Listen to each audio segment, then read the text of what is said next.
And nagbabalik tayo ngayon ng content creation sa Facebook. The main reason why at some point, hindi naman tayo nag-stop. Nag-pause lang tayo.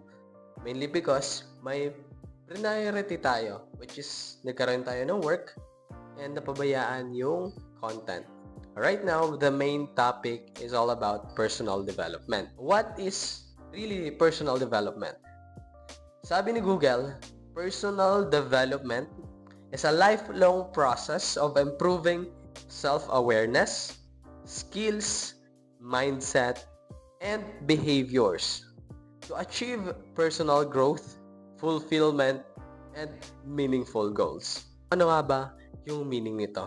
Lifelong process of improving self-awareness. Dapat ako sa sarili ko, alam ko yung gusto ko at hindi ko gusto.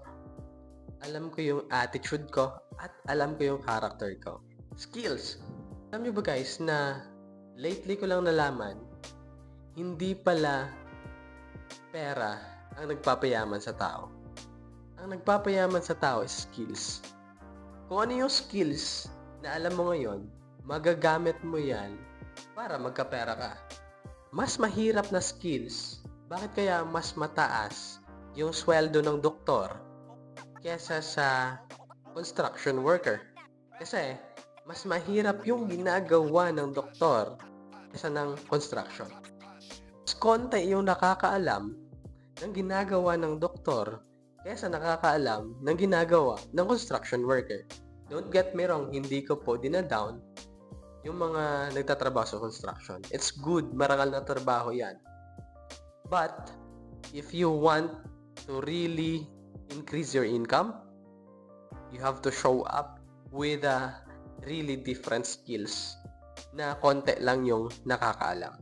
I'm doing this content right now mainly because marami yung may skills sa pagsasalita pero hindi nila pinapakita sa social media. That's a big opportunity for me para ipakita din sa social media kung ano yung skills natin.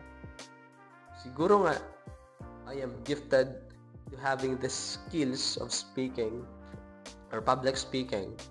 Pero, if you don't share it with many people, masasayang yung skills mo. And I'm always grateful na binigay ito ng nasa taas. And it's a gift.